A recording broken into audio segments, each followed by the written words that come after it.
இந்த ஜூன் மாதம் 4ஆம் தேதி இந்த வியாழக்கிழமை இந்த காலையில நீங்க நல்லா இருப்பீங்க, ரொம்ப ரொம்ப நல்லா இருப்பீங்க. கர்த்தருடைய பிள்ளைகளே, தேவனுடைய பேராசீர்வாதம் உங்கள் மேல் இருக்கிறது. தேவனுடைய நேச கரங்கள் உங்களை தழுவி கொண்டிருக்கிறது. கர்த்தருடைய கரம், காருண்யம், அவருடைய புதிய கிருபை அனுதினமும் அவர் உங்கள் மேல் வருஷிக்க செய்யக்கூடிய அவருடைய தயவு அழகா இன்னைக்கு உங்களை அற்புதமாய் நடத்த போகிறது. நீங்கள் இருக்கிற நிலையிலிருந்து இருக்க வேண்டிய வளர்ச்சிக்கும் உயரங்களுக்கும் நீங்கள் செல்ல போகின்றீர்கள். ஆகவே இந்த காலையிலே இந்த சேனலுக்கு நீங்க வந்திருக்கிறது ரொம்ப நல்லது. இந்த காலையிலே இந்த வார்த்தை நீங்கள் கேட்டுக்கொண்டிருப்பது ரொம்ப ரொம்ப நல்லது. இந்த வார்த்தை கேட்டு வசனத்தை தியானித்து ஜெபத்தோடு உங்கள் காரிய கடமைகளை நீங்கள் இன்றைக்கு துவக்க போகிறீர்களா? ரொம்ப ரொம்ப நல்லது. நீங்க இன்னைக்கு ரொம்ப ரொம்ப நல்லா இருக்க போறீங்க. ஒருவேளை சில கடினமான வார்த்தைகளை நீங்கள் கேட்டு துவண்டு போயிருக்கின்றீர்களா? உங்களை குறித்தும் உங்கள் பிள்ளைகளை குறித்தும், உங்களுடைய தொழில், உங்களுடைய பிசினஸ், உங்களுடைய நல்வாழ்வு, இதற்கு எதிராக சிலர் பேசின கடுமையான வார்த்தையை கேட்டு துவண்டு போயிருக்கின்றீர்களா? சமூக வலைதளங்கள்ல நீங்கள் கேட்கக்கூடிய பல வகையான தகவல்கள் உங்கள் வாழ்வில் இருக்கக்கூடிய இயல்பு நிலைமைகளை எடுத்து காட்டி, இப்படிப்பட்ட நிலையில் இருக்கக்கூடிய நீங்கள் வெகு அதிகமாக பாதிக்கப்படுவீர்கள் என்று சொல்லப்பட்டதான பாதகமான வாசகங்களை கேட்டு துவண்டு போயிருக்கிறீர்களா? உங்களுடைய மெடிக்கல் ரிப்போர்ட்ஸை பார்த்து, அந்த பாதகமான அறிக்கைகளை பார்த்து கேள்விப்பட்டு உடைந்து போயிருக்கிறீர்களா? அன்பான கர்த்தருடைய பிள்ளைகளே, பயப்படாதீர்கள். இஸ்ரவேலின் ராஜாவாகிய சவுல் 1 சாமுவேலின் புஸ்தகம் 17ஆம் அதிகாரம் 11ஆம் வசனத்திலே, சவுலும் இஸ்ரவேலர் அனைவரும் அந்த பெலிஸ்தனுடைய வார்த்தைகளை கேட்டு கலங்கி மிகவும் பயப்பட்டார்கள். ரொம்ப பயந்தாங்களாம், ரொம்ப உடைஞ்சு போயிட்டாங்களாம், ரொம்ப வருத்தப்பட்டாங்களாம். பெலிஸ்தியனாகிய கோலியாத் சொன்ன பாதக அறிக்கைகளைப் போல உங்களுக்கு எதிராக சொல்லப்பட்ட வார்த்தைகளை கேட்டு கேட்டு வெகு அதிகமாக அவர்கள் பாதிக்கப்பட்டது போல எதிர்மறையான வார்த்தைகளை கேட்டு கேட்டு இந்த காலையில் நீங்கள் உடைந்து போயிருக்கிறீர்களா? உங்கள் உள்ளங்கள் துவள வேண்டாம், உங்கள் இருதயங்கள் கலங்க வேண்டாம். நன்றாய் கவனித்து பாருங்கள். சவுலை ஆனாலும் இஸ்ரவேல் மக்களை ஆனாலும் கோலியாத்தை பார்த்து பயப்படவில்லை. அந்த கோலியாத் ஏதாவது நம்மளை செஞ்சிருவானோ என்றதை நினைச்சுதான் அவங்க பயந்தாங்க. நாம கூட பாருங்க, இருட்டை பார்த்து ஒரு நாளும் பயப்படுறது இல்லை. எதை பார்த்து திரும்ப நம்ம பயப்படுறோம்? அந்த இருட்டுல ஏதாச்சும் ஒரு விஷயம், நமக்கு தீங்கு செய்யக்கூடிய விஷயம் இருக்குமோ அதை நினைச்சுதான் நம்ம பயப்படுறோம். உயரங்களை பார்த்து நாம் பயப்படுவது கிடையாது. அந்த உயரங்களுக்கு செல்லும் பொழுது நாம் விழுந்து விடுவோமோ என்ற அச்சமும் பயம்தான் நமக்கு வந்து விடுகிறது. ஒரு சவாலான விஷயத்தை செய்வதற்கு நாம் பயப்படுவதில்லை. சேலஞ்சிங்கான விஷயம், அதை செஞ்சிடலாம், அப்போ ஒரு பயம் வருது. பார்த்தீங்களா? அந்த சவாலான விஷயத்தை பார்த்து பயம் வரல. ஆனா செஞ்சு தோத்துட்டா, ஃபெயில் ஆயிட்டா, அவமானம் அடைஞ்சிட்டா, அதை நினைச்சுதான் நாம பதட்டப்படுறோம், பயப்படுறோம். ஆகவே காரியங்களை பார்த்து நாம் பயப்படுவது கிடையாது. அந்த காரியத்திலிருந்து வரக்கூடிய பின் விளைவுகள் நமக்கு பாதகமாய் அமைந்து விடுவோமோ என்ற அச்சம்தான் ஒவ்வொரு நாளும் நம்மை மிரட்டுகிறது. அந்த அச்சுறுத்தலுக்கு நாம் பயப்படாமல் இருக்க வேண்டுமேயானால், தாவீதை போல கர்த்தர் மேல் வலிமையான விசுவாசம் கொண்டு தாவீது என்ன சொல்றாரு கேட்கலாமா? அதே 1 சாமுவேலின் புஸ்தகம் 17ஆம் அதிகாரம் 37ஆம் வசனத்திலே, பின்னும் தாவீது என்னை சிங்கத்தின் கைக்கும் கரடியின் கைக்கும் தப்புவித்த கர்த்தர் இந்த பெலிஸ்தனுடைய கைக்கும் தப்புவிப்பார் என்றான்.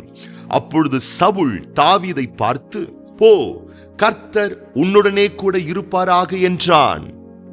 எல்லாரும் சவாலான விஷயத்தை பார்த்து பின்தங்கி முன் வச்ச காலை பின்னாடி வைக்கும் போது ஒருத்த மட்டும் பின் வச்ச காலை முன்னாடி வைக்கிறான். பாத்துக்கலாம். கர்த்தரனுக்கு சகாயர், ஏற்கனவே நிறைய ஜெயத்தை கொடுத்திருக்கிறாரு. ஏற்கனவே பல வகையான சவால்களை ஜெயிக்க உதவி செஞ்சிருக்கிறாரு. இதிலேயும் ஜெயிக்க உதவி செய்வார் என்று சொல்லி அவன் ஒரு ஸ்டெப் எடுத்து முன்னாடி வைக்கிறாங்க.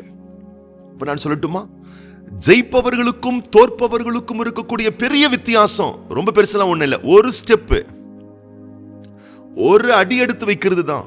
தோற்கிறவர்கள், தோற்கிற மனநிலையோடு இருக்கிறவர்கள் ஒரு ஸ்டெப்பை பின்னாடி வைக்கிறாங்க. ஜெயிக்கிற மனநிலையோடு இருக்கக்கூடியவர்கள், ஜெயிக்கக்கூடியவர்கள் ஒரு ஸ்டெப் எடுத்து முன்னாடி வைக்கிறாங்க. இன்றைக்கு அன்பு தெய்வ பிள்ளையே, யார் ஏது சொன்னாலும் சரி, எவர் எதை குறித்து உங்களுக்கு எதிர்மறையான கருத்துக்கள் சொன்னாலும் சரி, உங்கள் நோக்கம் பரிசுத்தமா இருந்தால், உங்கள் எண்ணங்கள் தூய்மையா இருந்தால், உங்களையும் உங்களை சார்ந்தவர்களையும் பாதித்துக் கொள்ளாத தூய்மையான எண்ணத்தோடு நல் நோக்கத்தோடு ஒரு காரியத்தை செய்வதற்கு நீங்கள் முயற்சிக்கிறீர்கள் என்று சொன்னால், ஒரு ஸ்டெப் என்ன, பல ஸ்டெப் தைரியமா துணிவோட எடுத்து முன்னாடி வைங்க. கர்த்தர் உங்களுக்கு துணையா இருப்பார். வேதம் சொல்லுகிறது, உத்தமனுக்கு கர்த்தரே துணையா இருப்பார். உங்கள் நோக்கம் தூய்மையானதல்லவா? உங்கள் நோக்கம் உத்தமமானதல்லவா? பின்பு ஏன் நீங்கள் பதட்டப்பட வேண்டும், பயப்பட வேண்டும்? கர்த்தர் உங்களுக்கு துணையா இருப்பார். தாவீதின் நோக்கம் நல்ல நோக்கம். ஒரு ஸ்டெப் முன்னாடி எடுத்து வைக்கிறான். சேனைகளின் கர்த்தர் மகா பெரிய சேனையை அவனோடு கூடவே இருந்து பெரிய ஜெயத்தை அவன் எடுத்து விட்டான் வாழ்க்கையில. இன்னைக்கு இந்த ஜூன் மாதம் 4ஆம் தேதி இந்த வியாழக்கிழமை நீங்க ஜெயிப்பீங்க, வெற்றி பெறுவீர்கள். முன் வச்ச கால தயவு செய்து பின்னாடி வைக்காதீங்க. உங்க நோக்கம் நல் நோக்கம், தூய்மையானது, பரிசுத்தமானது. முன்னோக்கி செல்லுங்கள். இஸ்ரவேலின் பரிசுத்தர் உங்களுக்கு முன்னே செல்லுகிறார்.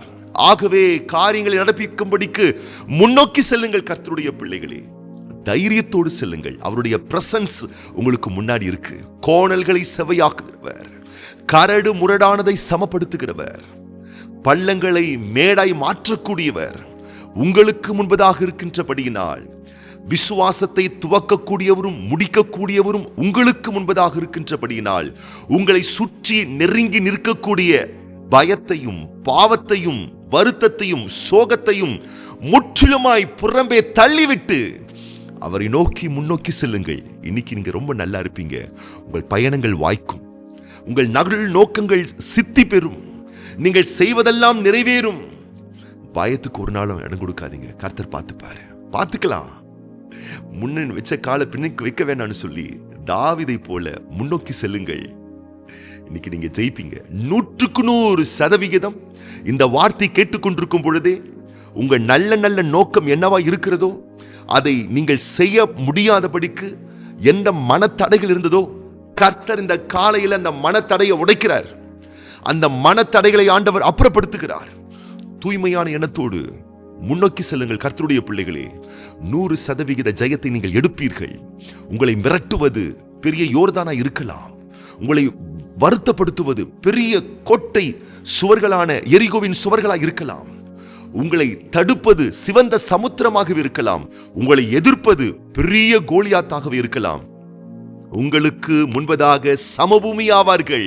பெரிய பர்வதமே நீ எம்மாத்திரம், செருபாபேலுக்கு முன்பதாக நீ சமபூமி ஆவாய் என்ற வார்த்தையின்படி எதிர்மறையான எண்ணங்கள், எதிர்மறையான சூழ்நிலைகள், எதிர்மறையான மனிதர்கள், எதிர்மறையான தகவல்கள், பேச்சுக்கள் உங்களுக்கு முன்பதாக சமபூமி ஆக்கும். பயப்படாதீர்கள். இப்ப இருக்கிறத விட 1000 மடங்கு நல்லா இருப்பீங்க. 1000 மடங்கு நீங்கள் கையிட்டு செய்கிற வேலைகளை தேவன் வாய்க்க பண்ணுவார்.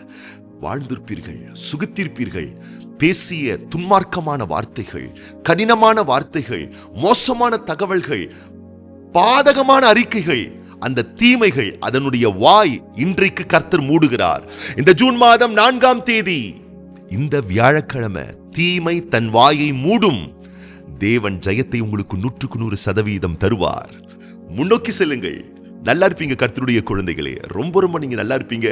தேவனுடைய நாமத்தினாலும் வார்த்தையினாலும் இந்த காலையிலே நாங்கள் உங்களை வாழ்த்துகிறோம், ஆசீர்வதிக்கிறோம். உங்களுடைய நல்வாழ்வு வெற்றி சிறக்க உங்களுக்காக விசேஷமாக ஜெபிக்க போகின்றோம். அது போலவே இன்றைக்கு பிறந்த நாள் காண்கின்ற நம்முடைய அன்பு சகோதரர் என் ராஜேந்திரன் ஏசையா, அதுபோலவே நம்முடைய அன்பு சகோதரி எஸ் உஷா, அன்பு சகோதரி எஸ் தீபா, அன்பான பிள்ளைகள் ஆனந்த்குமார், ஏ ஜெயந்தி மற்றும் இன்னைக்கு திருமண நாள் காண்கின்ற நம்முடைய அன்பு சகோதரர் ஏ பால் ரமேஷ், சிஸ்டர் மேரி தம்பதியார், அன்பு சகோதரர் ராம், சிஸ்டர் ஆர் நகோமி தம்பதியார், இவங்களுக்காகவும் நம்ம இன்னைக்கு ஜெபம் பண்ண போறோம். கண்களை மூடி நம்ம ஜெபம் பண்ணலாமா? பரலோக தகப்பனே, திருக்குமாரன் இயேசு கிறிஸ்துவின் நாமத்தினாலே சமூகத்தில் வருகின்றோம். இந்த ஜூன் மாதம் 4ஆம் தேதி இந்த வியாழக்கிழமை இந்த காலையிலே ஆண்டவரே, உம்முடைய பிள்ளைகளுக்கு எதிராக பேசப்பட்ட கடினமான வார்த்தைகள், அறிக்கைகள், வெளியிடப்பட்டதான எல்லா திட்டங்கள், அதை பார்த்து கேட்டு சோகமடைந்து உடைந்து போயிருப்பார்களே. ஆனால் நீர் உம்முடைய பிள்ளைகளை தொட்டு தூக்கி பலப்படுத்தி நிலைநிறுத்துவீராக. நீ பயப்படாதே, நான் உன்னோடு கூடவே இருக்கிறேன். நீ திகையாதே, நான் உன் தேவன். நான் உனக்கு உதவி செய்வேன், நான் உனக்கு சகாயம் பண்ணுவேன். ஆண்டவரே, உம்முடைய பிள்ளைகளுக்காக சட்டங்களை சாதகமாக்கக்கூடியவர், உம்முடைய பிள்ளைகளுக்கு எதிராக இருக்கக்கூடிய சத்ருவின் திட்டங்களை சாதகமாக்கக்கூடியவர்கள், மருத்துவ அறிக்கைகள் நீர் உம்முடைய பிள்ளைகளுக்கு சாதகமாய் மாற்றக்கூடியவர்.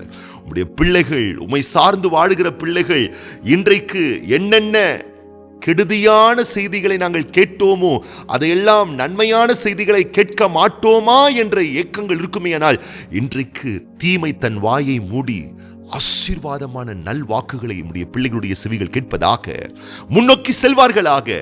தைரியத்தோடு உம்மாலே சேனைக்குள் பாய்வேன், உம்மாலே மதிலை தாண்டுவேன், என் தேவரீர் என் இருளை வெளிச்சமாக்குவீர் என்ற வார்த்தையின்படி பிரகாசமான வருங்கால நல்வாழ்வுகளும் உடைய பிள்ளைகளுக்கு அமைந்தருள வேண்டுமென பிதா, குமாரன், பரிசுத்த ஆவியானவருடைய தெய்வீக திருநாமத்தினால ஒவ்வொரு பிள்ளைகளை நாங்கள் மனதார வாழ்த்துறோம், ஆசீர்வதிக்கிறோம்.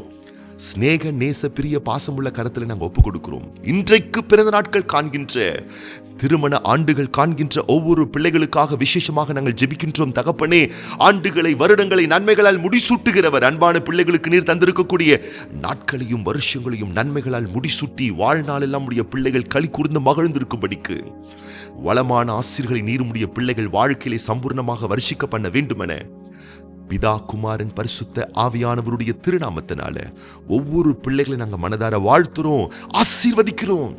ஆண்டவர் இயேசு கிறிஸ்துவின் ஆசீர்வதிக்கப்பட்ட நாமத்தினாலே வாழ்த்தி ஜெபிக்கிறோம் எங்கள் நல்ல பிதாவே, ஆமேன். நீங்க நல்லா இருப்பீங்க. இன்னைக்கு நீங்க ரொம்ப ரொம்ப நல்லா இருப்பீங்க.